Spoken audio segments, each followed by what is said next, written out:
Good morning friends, welcome to our YouTube channel. Friends, आज मैं आपके साथ सेक्शन 194N जो कि 1 जुलाई 2020 से लागू हो जाएगा उसके बारे में डिस्कस करने वाला हूं।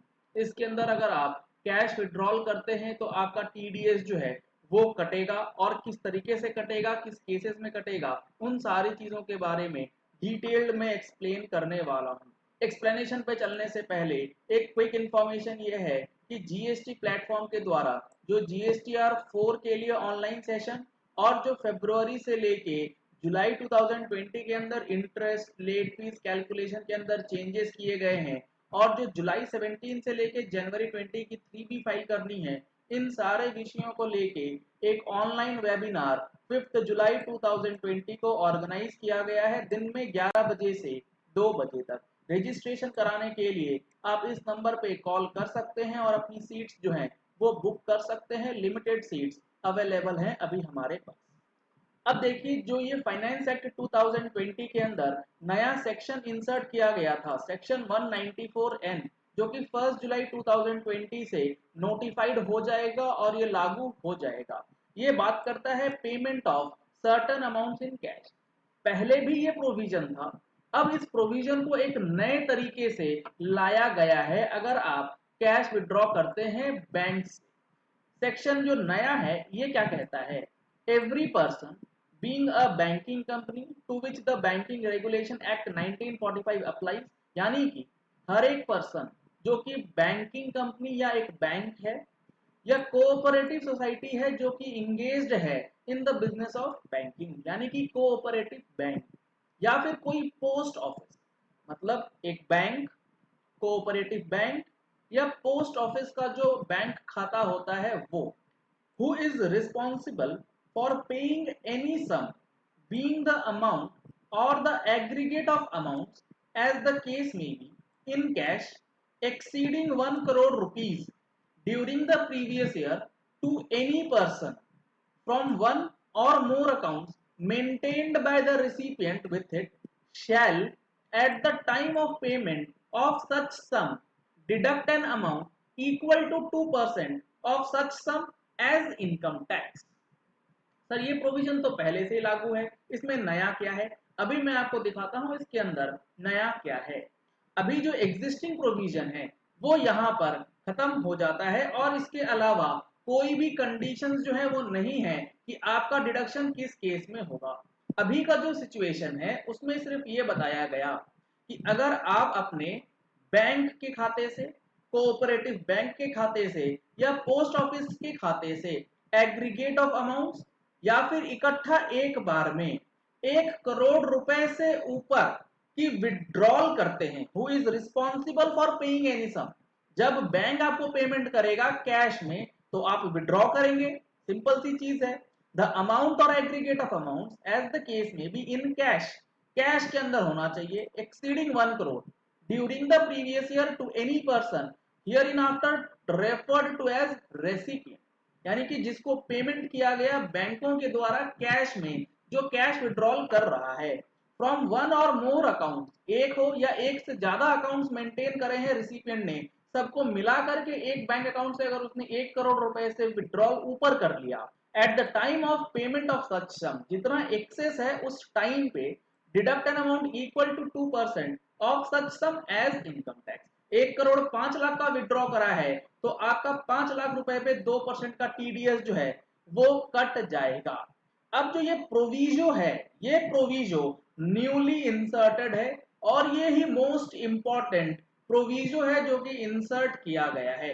इसको ध्यान से समझ लीजिएगा, ये क्या कहता है, 1 करोड़ रुपए से ऊपर 2% टीडीएस कटेगा हर सिचुएशन में अगर आपका विड्रॉल हो जाता है, लेकिन provided that in case of a recipient, लेकिन आप कैश विड्रॉ कर रहे हैं और आप एक रेसिपिएंट है बट आपने who has not filed the returns of income for all of the 3 assessment years relevant to the 3 previous years for which the time limit to file return of income under subsection 1 of section 139 has expired immediately preceding the previous financial year in which the payment of such sum is made to him the provision of this section shall apply with the modification. Sir इसका क्या मतलब हुआ, समझ ही नहीं आया।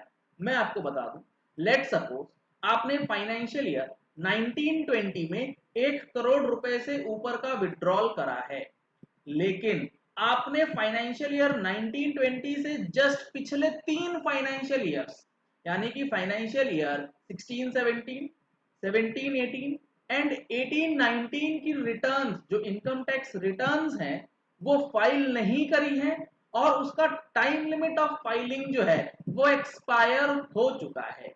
यानी कि assessment year 17-18, assessment year 18-19 and assessment year 19-20 की टाइम लिमिट क्रॉस कर गई है और आपने फाइनेंशियल ईयर 19-20 में 1 करोड़ रुपए से ऊपर का विड्रॉ किया, तो इस सिचुएशन में किस तरीके से टीडीएस डिडक्ट होगा? क्योंकि आपने 3 साल की रिटर्न नहीं फाइल करी और चौथे साल जाकर के 1 करोड़ रुपए से ऊपर का कैश विड्रॉ करते हैं, तब क्या होगा? The sum shall be the amount और aggregate of amounts as the case में be in cash exceeding 20 lakh rupees during the previous year. वो जो 1 करोड़ की लिमिट है वो घट के हो जाएगी 20 लाख रुपए। यानी कि 3 साल की आईटीआर आपने अगर फाइल नहीं करी और 20 लाख से ऊपर का विड्रॉल आपने कर लिया, तो आपका टैक्स कट जाएगा। And the deduction shall be, और डिडक्शन किस रेट पे होगा?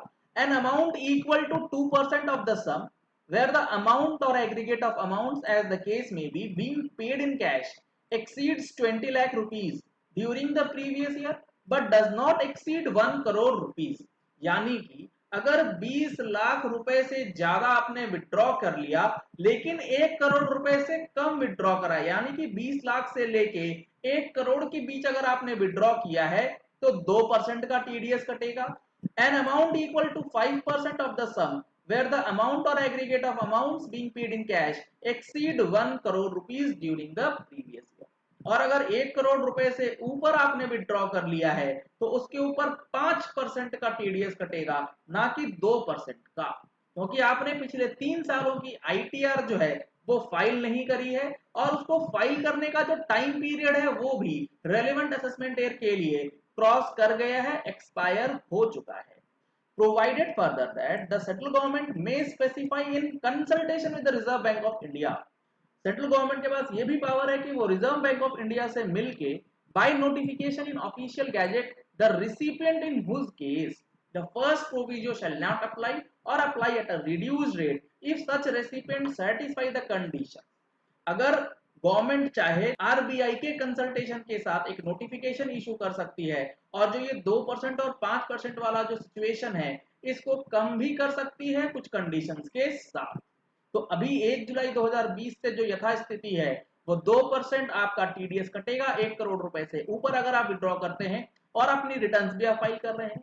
लेकिन अगर आप अपनी रिटर्न 3 साल तक नहीं फाइल करते हैं तो 20 लाख तक तो कोई दिक्कत नहीं है, 20 लाख के बाद 1 करोड़ तक 2%, बियॉन्ड 1 करोड़ 5% का टीडीएस कटेगा।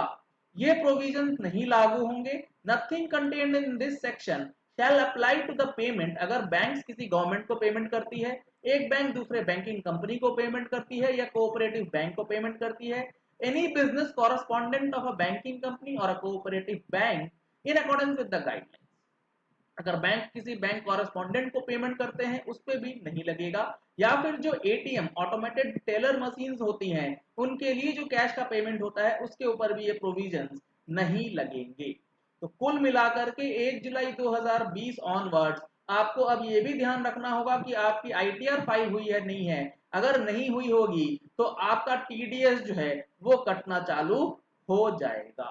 तो ये बहुत बड़ा अपडेट जो 1 जुलाई 2020 से लागू होने वाला है इसको अच्छी तरीके से समझना बेहद जरूरी है।